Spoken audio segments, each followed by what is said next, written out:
오늘 말씀을 통해서 비상구를 찾읍시다라는 제목으로 말씀 나누도록 하겠습니다.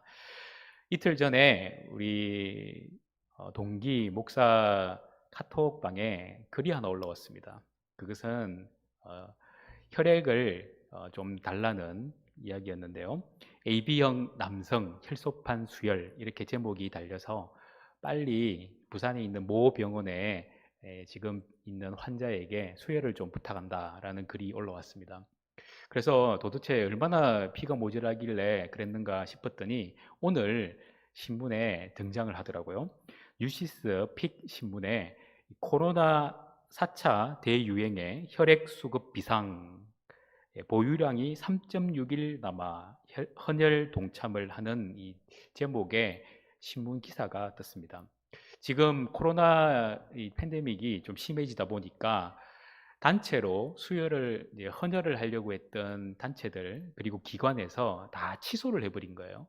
그래서 지금 피가 많이 모자란다고 합니다. 굉장히 어려운 사태죠. 이런 사태를 우리는 비상이라는 말을 쓰고 비상시국, 비상사태 이렇게 표현하잖아요. 국어사전에서는 뜻밖의 긴급한 사태, 이에 대응하기 위해서 신속히 내리지는 명령, 이런 의미로 비상이라는 단어를 씁니다. 하늘이 무너져도 솟아날 구멍이 있을 때 우리는 안도감을 느끼지만 하늘이 무너지는 아픔을 느낄 때는 그 누구도 그것을 도와줄 수가 없는 것 같아요. 그것을 우리는 비상이라고 합니다. 우리의 인생은 항상 비상사태가 오죠. 그게 뭐 1년에 한 번 오는 사람도 있고 아마 1년에 반이 비상으로 오는 사람도 있을 거고요. 또 어떤 분은 나는 별로 잘 못 느끼겠는데 하는 분도 있을지 모르겠어요. 하지만 분명한 것은 우리의 비상시국은 항상 온다는 겁니다. 언제나 우리에게 행복을 주지는 않아요. 그래서 우리는 이런 어려운 시기, 고통의 시기, 하늘이 무너지는 그런 아픔의 시기, 어떨 때는 눈앞이 깜깜해져 가지고 도무지 앞길을 분간할 수 없는 그런 시기, 이때에 무엇을 할 것인가, 이것을 오늘 말씀을 통해서 좀 발견하는 시간이 되었으면 좋겠습니다. 오늘 말씀에도 보면은 이 눈앞이 캄캄해지고 하늘이 무너지는 아주 굉장히 고통스러운 시국을 맞는 사람이 등장을 하는데요. 그 사람은 다윗입니다. 다윗은 우리가 잘 알다시피 하나님을 얼마나 찬양을 잘했던 사람입니까? 그리고 골리앗을 이 물맷돌로 쳐 죽인 사람입니다. 더 나아가서 이스라엘 백성들이 제일 존경하고 제일 성군으로 모시는 사람이 다윗이죠. 그리고 하나님 스스로도 내 마음에 합한 사람이 다윗이라고 합니다. 그런데 다윗의 일생을 쭉 살펴보면 그의 일생의 반은 쫓겨다니는 인생이었고요. 고통 속에서 눈물 지으며 목숨이 오늘 죽을지 내일 죽을지 모르는 정말 괴롭고 괴로운 인생이었던 것을 봅니다. 그래서 이 다윗의 모습을 보면서 우리도 하나님께서 원하시는 하나님 마음에 합한 사람, 그 사람이 되기 위해서 꼭 지나가야 할 부분이 있구나. 이게 바로 하늘이 무너지는 고통, 눈앞이 캄캄해지는 그 고통.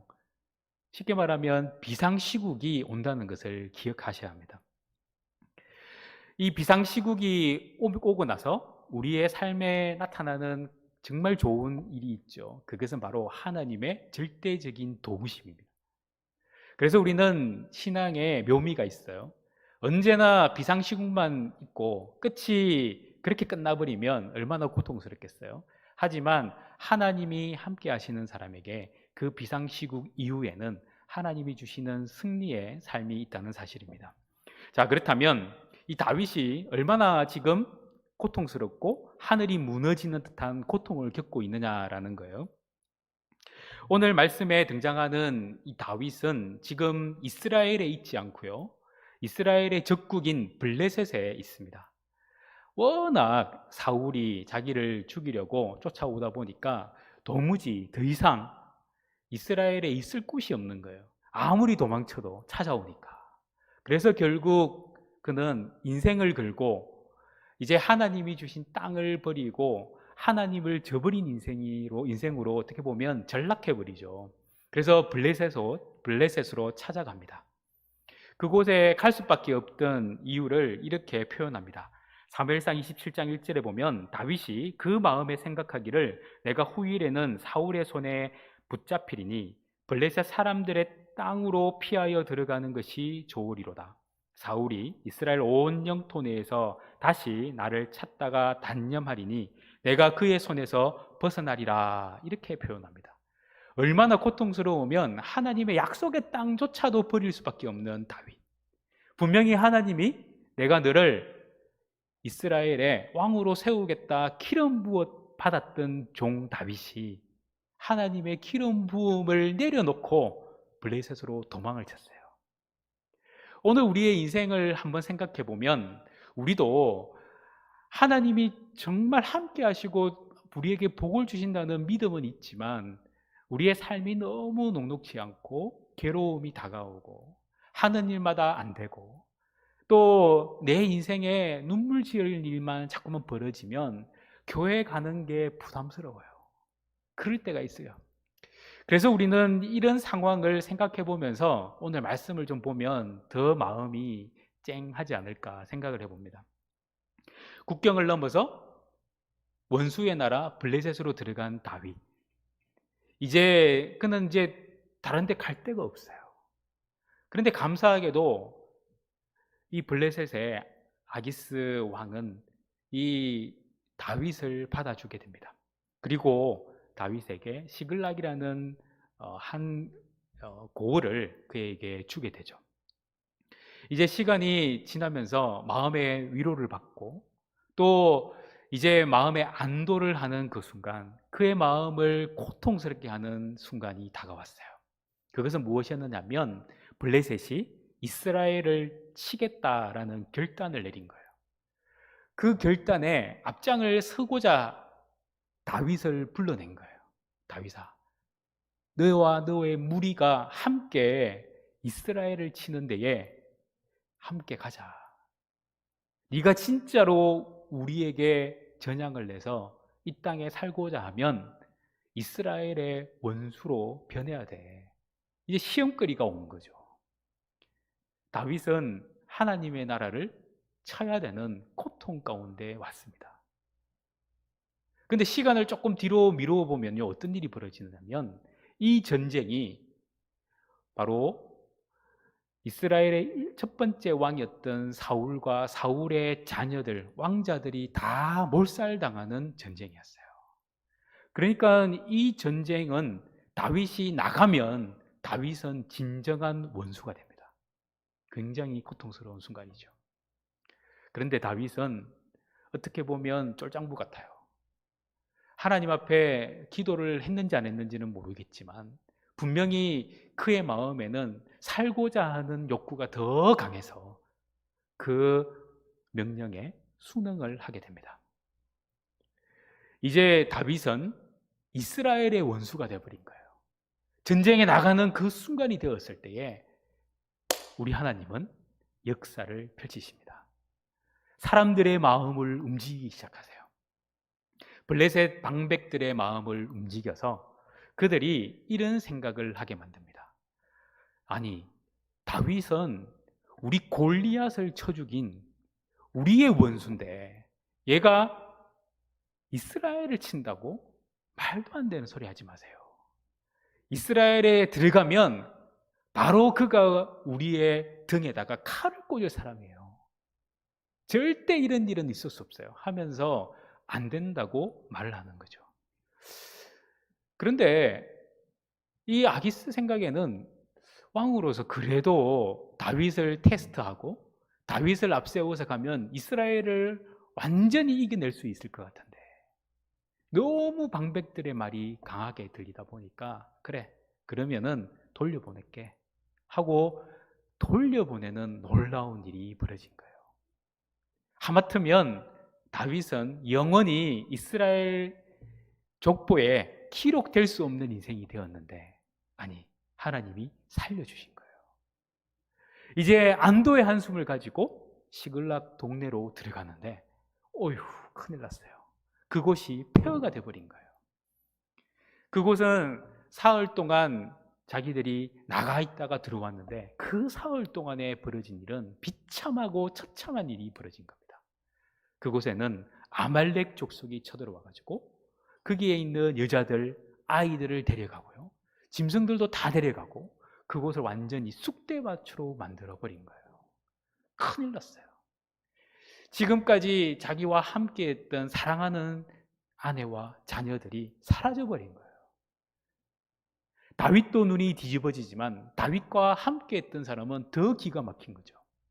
아니, 우리가 그래도 다윗 이 사람 한 사람 믿고 여기까지 왔는데 여기까지 와보니까 남은 것이라곤 내 몸뚱아리 겨우 간사하는 것밖에 없고 내가 가지고 있던 사랑하는 아내와 자녀들 그리고 내 재물들은 하나도 없어졌네.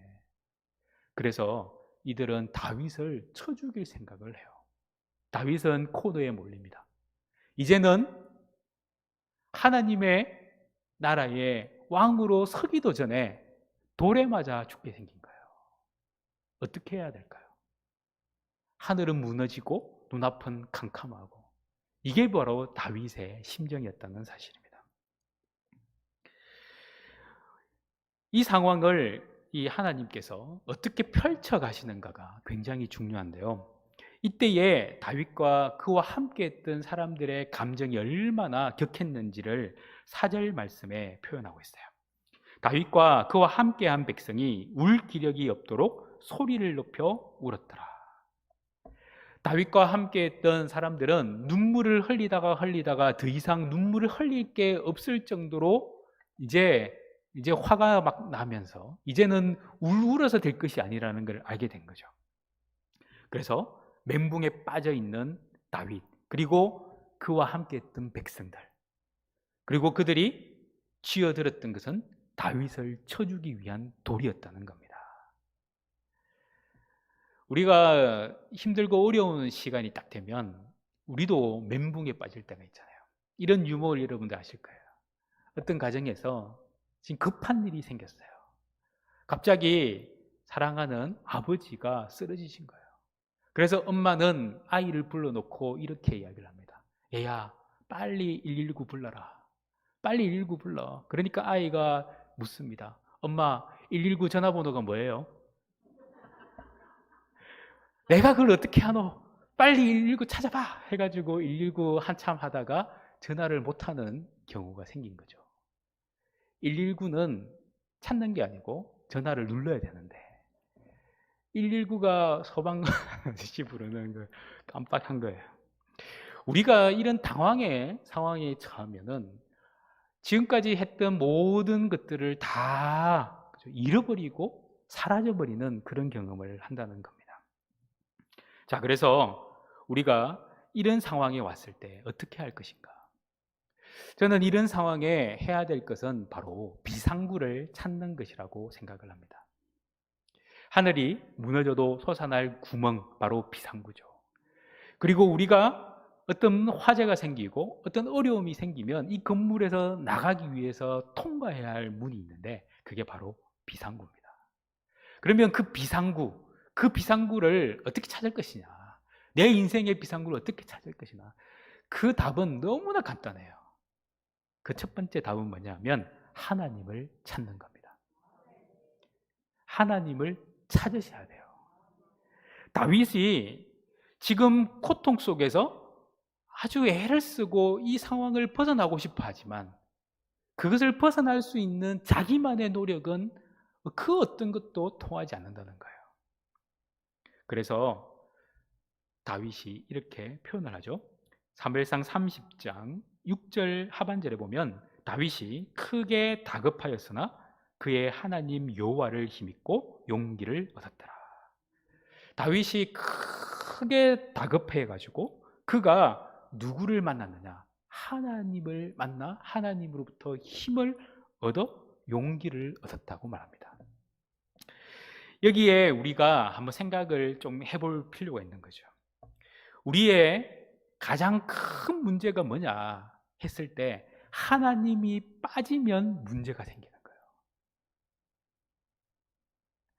우리가 하나님이 100인데요. 하나님이 나와 함께 하시면 모든 문제는 0으로 바뀝니다.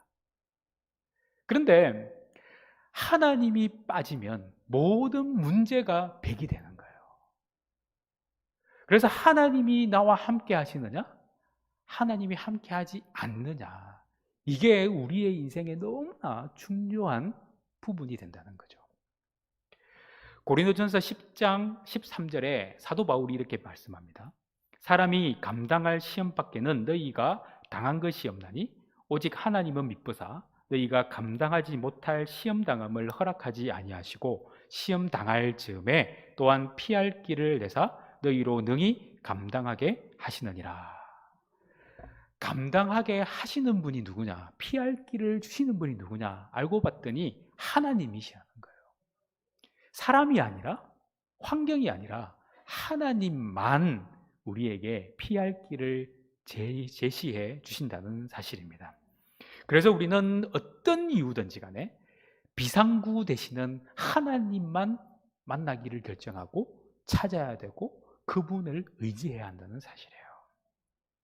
예레미야 29장에서 예레미야는 이렇게 말합니다. 너희가 온 마음으로 나를 구하면 나를 찾을 것이요 나를 만나리라. 마음을 쏟아서 하나님을 찾고 만나면 결국 만나게 된다는 거죠. 여기서 끝나지 않아요. 아모스에서는 아모스 5장에서는 너희는 여호와를 찾아라 그리하면 살리라 산다라고 말씀하세요. 그 찾으면 찾고 만나면 만나고 싶어하면 만날 수 있는 것뿐만 아니라 내 생명이 살게 되는 이유도 하나님을 찾을 때에 일어난다는 사실입니다. 역대하 15장 2절에는 좀 더 구체적으로 설명을 합니다. 너희가 여호와와 함께하면 여호와께서 너희와 함께 하실지라. 너희가 만일 그를 찾으면 그가 너희와 만나게 되시려니와 너희가 만일 그를 버리면 그도 너희를 버리시리라. 이 말씀을 통해서 우리가 알 수 있는 것은 우리가 하나님을 만나고 싶어 해야 하나님이 만나 주시겠다라는 뉘앙스를 보여주신다는 거죠. 하나님을 찾고자 하는 내 마음의 열의가 있을 때에 하나님을 만날 수 있는 은혜가 생긴다는 거예요. 이것은 어떻게 보면 신앙인이 이제 예수님을 알고 하나님을 아는 신앙인이 해야 할 모습입니다. 우리 속에 분명히 예수께서 내주해 계시죠. 주의 성령이 우리 가운데 함께 하세요. 그런데 함께 한다고 그분을 찾지 않는다면 그죠? 우리는 그분과 함께 하는 은혜를 누릴 수 없다는 것을 말씀하고 계세요. 우리가 사랑하는 아내를, 사랑하는 남편을 집안에 두고 있어요. 그런데 아내와 남편이 있는데 시간이 지나니까 가족끼리 왜 이래? 이런 생각으로 가족 아닌 사람에게 눈을 돌리기 시작합니다. 분명히 사랑하는 사람은 그리고 사랑해야 할 사람은 어디 있어요? 우리 가족 안에, 집안에 있는데 다른 사람에게 눈을 돌리면 그것을 우리는 불륜이라고 하죠. 바로 우리 속에 성령께서 하나님께서 함께 하시는데 우리가 하나님을 찾지 않고 다른 것을 찾기 시작하면 이것이 바로 영적인 불륜입니다. 그래서 하나님을 찾고 하나님을 만나기 위해서 갈급해하는 그 순간 우리의 인생은 하나님이 만나주시는 은혜로운 그리고 가장 행복함을 느낄 수 있는 그런 회복의 은혜가 우리 가운데 온다는 사실이에요. 다윗은 그의 인생을 통해서 그것을 깨달았어요. 아, 그렇구나.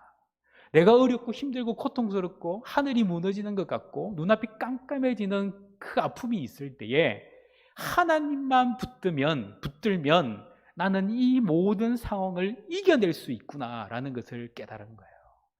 그래서 시편 18편 1절과 2절에 이렇게 말씀하죠. 나의 힘이신 여호와여 내가 주를 사랑하나이다. 여호와는 나의 반석이시요 나의 요새시요 나를 건지시는 이시요 나의 하나님이시요 내가 그 안에 피할 나의 바위시요 나의 방패시요 나의 구원의 뿌리시요 나의 산성이시로다. 아멘. 그런데 여기서 중요한 게 있어요. 다윗의 신앙의 핵심이 뭐냐 하면 하나님은 나의 하나님이라는 겁니다. 하나님은 너희들의 하나님이 아니고 내 조상의 하나님이 아니라 나의 하나님이었다는 것을 고백하는 거예요. 이게 바로 하나님 마음에 합한 다윗의 고백입니다. 오늘 우리도 신앙생활을 하면서 아브라함의 하나님, 이삭의 하나님, 야곱의 하나님, 그것으로 부르는 것으로 끝나면 안 돼요. 그 다음에 그들의 하나님이 바로 나의 하나님이라고 고백하는 고백이 필요한 거예요. 나의 하나님을 만나기로 결정하셔야 돼요. 그래서 우리는 하나님 말씀을 읽거나 들을 때 이게 성경책으로 보이는 게 아니고 그냥 성경에 읽는 말씀으로만 듣는 게 아니라 이 말씀이 나의 책이고 나의 말씀인 것으로 받아들여야 하는 겁니다. 그래야 역사가 일어나는 거예요. 이렇게 나라는 표현을 통해서 다윗은 지금까지의 모든 자기의 삶을 이끌어 가셨던 하나님이 단순히 저 멀리 계신 분이 아니라 나와 뗄 수 없는 내 곁에서 나를 소유 삼으시고 나를 이끌어 가시는 그분인 것을 고백했던 거예요. 그게 바로 비상구를 찾는, 하나님을 찾는 모습이라는 겁니다. 지금까지 우리가 하나님을 부를 때 너무 멀리 계신 하나님을 부르지 않았습니까? 나의 아버지가 되시는 하나님인데 내 곁에 다윗의 고백같이 나의 반석이시고 나의 요새시고 나의 피할 바위가 되시는 바로 내 곁에 나의 하나님이신데 저 하늘에서 내가 메가폰을 가지고 아니면 마이크 볼륨을 세게 올려서 큰 소리로 부르짖어야 겨우 들을까 말까 하는 그런 하나님으로 느끼지 않았습니까? 그럴 때는 하나님을 찾는 게 아니에요. 하나님을 찾는다는 것은 바로 내 곁에 있는 것처럼, 바로 내 눈앞에 있는 것처럼 그분을 대면할 수 있도록 하는 것. 이게 바로 하나님을 찾는 것이다라는 겁니다. 하늘이 무너지는 어려움이 있습니까? 하나님을 찾으십시오. 나의 하나님을 찾으십시오. 나의 하나님을 부르짖으십시오. 역사는 일어날 것입니다. 두 번째로 비상구. 그 비상구를 찾는 방법은 기도하고 순종하는 겁니다. 너무나 쉬워요. 우리가 하나님의 말씀을 잘 들었다면 하나님이 우리에게 말씀해 주시는 하나님을 경험하게 됩니다. 하나님은 항상 우리에게 말씀을 하세요. 여러분들이 읽는 큐티 교재 아니면 하나님 말씀, 또 우리가 새벽마다 아니면 예배 시마다 듣는 하나님의 말씀, 그렇게 하나님은 우리에게 말씀하고 계세요. 다윗도 이제 너무 어렵고 힘들고 괴로우니까 하나님을 찾기 시작합니다. 그래서 제사장 아비아달에게 제사장만 입는 에봇을 가져오게 해서 그 에봇을 입고 하나님 앞에 기도를 해요. 그 에봇에는 우림과 둠밈이라는 두 개의 돌이 있는데요. 그 돌을 가지고 하나님 앞에 기도를 하면 yes or no, 그래 아니면 아니야, 이런 표현을 하나님부터 응답받게 되는 겁니다. 그리고 하나님 앞에 기도를 합니다. 사무엘상 30장 8절인데요. 다윗이 여호와께 묻자와 이르되 내가 이 군대를 추격하면 따라 잡겠나이까 하니 여호와께서 그에게 대답하시되 그를 쫓아가라, 내가 반드시 따라잡고 도로 찾으리라, 이렇게 말씀을 듣게 돼요. 그래서 그는 600명의 군사를 데리고 가다가 200명이 너무 힘들어하니까 400명만 데리고 가게 됩니다. 그런데 여기에서도 하나님의 놀라운 역사가 일어나는 거예요. 갑자기 한 사람이 등장을 하는데 이 사람이 누구냐 했더니 아말렉 사람의 종이었던 애굽 사람이었어요. 그런데 이 친구가 너무 아프다 보니까 이 친구를 버려두고 가버린 거예요. 그래서 이스라엘 사람들은 이 사람을 불러다가 먹을 것을 먹이고 정신을 차리게 한 후에 다윗 앞에 데리고 갑니다. 그리고 다윗에게 그는 아주 큰 비밀을 누설하죠. 아말렉 사람들이 어디에 있는지를 가르쳐 주는 거예요. 그의 도움으로 아말렉을 치게 되고 결국 아말렉을 완전히 무너뜨리고 그들의 사랑하는 아내와 자녀들, 그리고 빼앗겼던 많은 재물들과 짐승들을 다 가지고 오는 큰 성과를 거두게 됩니다.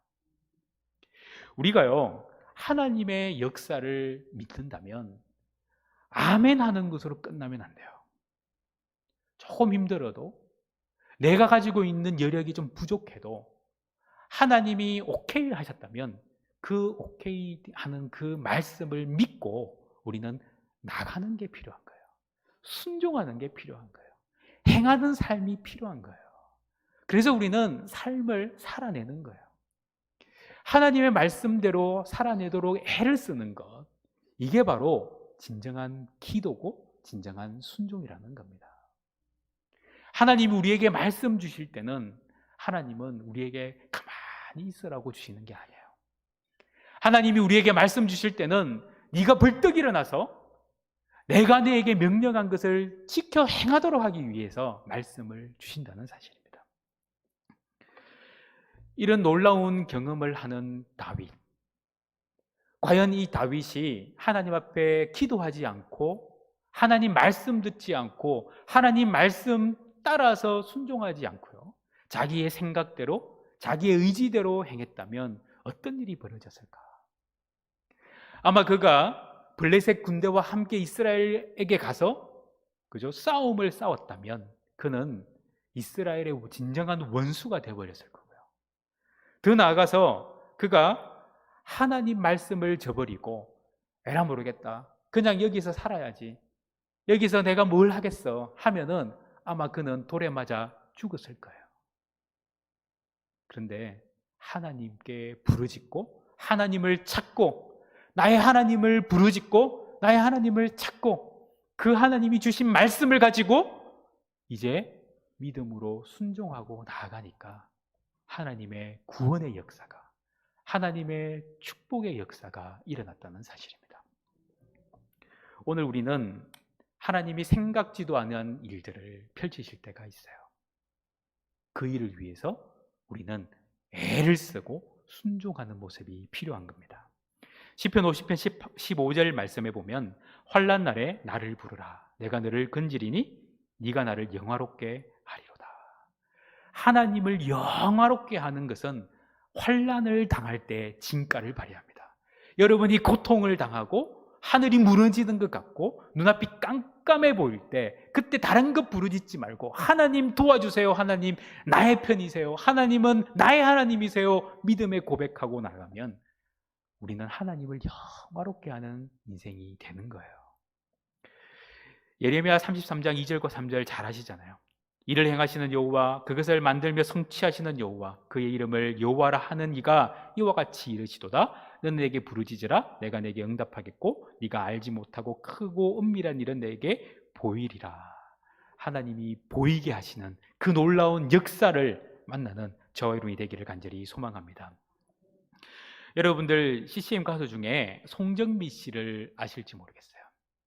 사진이 너무 잘 나왔어요. 네. 이분이 2015년 6월 달에 6월 달에 카네기홀에서 공연을 했어요. 우리나라 한국 CCM 가수 처음으로 했어요. 그래서 국민일보에서는 4월 29일자에 이 글을 올렸습니다. 이 송정미 씨가 이 일이 있고 나서 이제 많은 기독교 채널에서 간증을 하는데요. 간증을 들어보니까 아주 힘들고 어려웠던 시절이 있었어요. 그때가 뭐냐면 대학 입시를 치고 이제 음악과에 입학을 했어요. 음악과에 항상 하는, 성악과에서 하는 일은 뭡니까? 노래 부르는 거 아니겠어요? 근데 이 목에 문제가 생긴 거예요. 소위 말하는 성대 결절이 생겼대요. 이 성대 결절 때문에 잘못하면은 한 해 유급을 당하게 된 거예요. 그래서 하나님 앞에 목을 붙들고 기도하기 시작했어요. 하나님, 내 목을 낫게 해주세요. 낫게 해주세요. 그런데 놀라운 일이 벌어졌어요. 아무 일도 일어나지 않았던 거예요. 그에게 하나님의 음성이 들려왔어요. 네가 지금까지는 네 목소리로 나를 찬양했지만 이제부터는 영으로 나를 찬양하는 사람이 되어라. 그 엄청난 말씀에 그의 마음이 녹아지고 지금도 그는 목이 굉장히 불편하대요.